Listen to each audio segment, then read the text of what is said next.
Okay, let's continue our look at one of Shakespeare's greatest love scenes. So, Juliet, I was pointing out that they know they love each other immediately. Normally in these stories, women have to play hard to get, and Juliet can't do that because he already overheard her, and so she continues in this speech. On page 9. She said, fain would I dwell on form, fain deny what I have spoke. Meaning the normal form of these things is to pretend you don't love the person, and she would love to deny what she spoke, but she can't. Dost thou love me? I know thou wilt say aye, and I will take thy word. Right? It's real simple. Right? She says, I know that you love me, and if you say it, I'll believe it. Yet if thou swearest, thou may prove false, because lots of people say they love you, but they don't really. At lovers' perjuries, they say Jove laughs, right? The sort of God laughs because perjuries are lies. Lots of people say they're in love and they're not. By the way, Mercutio would point out one of the reasons people say they're in love when they're not is to have sex. They say they love somebody, they have sex, they ditch them. And so Juliet's a little worried about that. O gentle Romeo, if thou dost love, pronounce it faithfully. And if you really love me, say it. Or, if thou thinkest I am too quickly won, I'll frown and be perverse and say thee nay. So wilt thou woo, but else not for all the world. Meaning, if she's a little worried that he's going to think she's easy, she says, if thou thinkest I am too quickly won, I'll frown and be perverse and say thee nay. Right? Meaning, maybe you don't like girls who would say they love you back so quickly. And if that's the case, then I'll tell you I don't love you, and I will. I'll pretend I don't like you. But it's too late. He knows that she likes him back. So she says, I'll pretend, but else not for the world. Meaning, I would never. I don't really want to pretend I don't love you. But if that's what you need, I'll do it.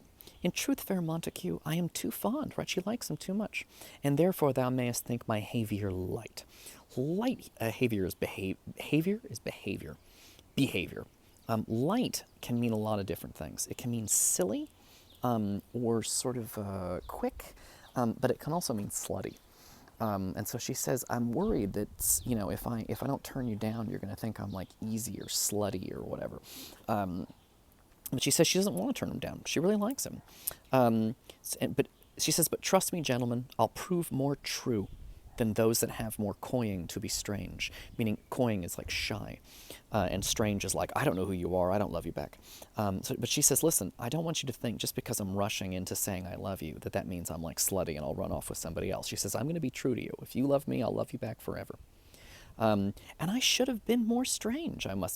Strange meaning been a stranger to you for longer, and pretended I didn't love you. I should have been more strange, I must confess, but that thou overheardst ere I was aware my true love passion. Therefore pardon me, and not impute this yielding to light love, meaning slutty love, which the dark night hath so discovered. So she says, listen, I know I confessed I love you. But you got to understand, it's not because I'm easy or because I would say yes to any man, or if we get together, I'm going to cheat on you because I'll just go with anybody who says they love me. But she says, I wish I could pretend, but I can't. It's too late. You overheard me. One of the main themes of this play, one of the ideas is about speed. They go so fast in this play. They fall in love and everything happens very quickly. And they fall in love very quickly. They fall in love at first sight and they confess their love to each other like an hour later. And here we get the clash. Next up is the clash between Romeo's cheesy love poetry, the way his brain works by repeating other people's love poetry, and Juliet, who is significantly smarter than he is. So here you get to see the first sign of that here. So Romeo wants to swear. He's going to swear I love thee. He says, Lady, by yon blessed moon I vow that tips with silver all these fruit tree tops. You see how he's going into poetry again? But he says he's going to vow he loves her, promise he loves her. I promise by the moon. And she cuts him off. He's promising he loves her, and she cuts him off. He says, Lady, by yonder blessed moon I vow that tips with silver all these fruit tree tops. And she cuts him off and says, oh, swear not by the moon, the inconstant moon that monthly changes in her circled orb, lest that thy love proves likewise variable. It's a neat little moment where he's doing the poetry thing is to sort of swear, I swear in my mother's grave I love you, I swear, by whatever. And he picks the moon, because it's nighttime and he's looking at the moon, and the moon, nighttime and moonshine and lovers. It makes sense that he would pick it as a thing to, it's part of being in love, is the moon, loving someone by moonlight.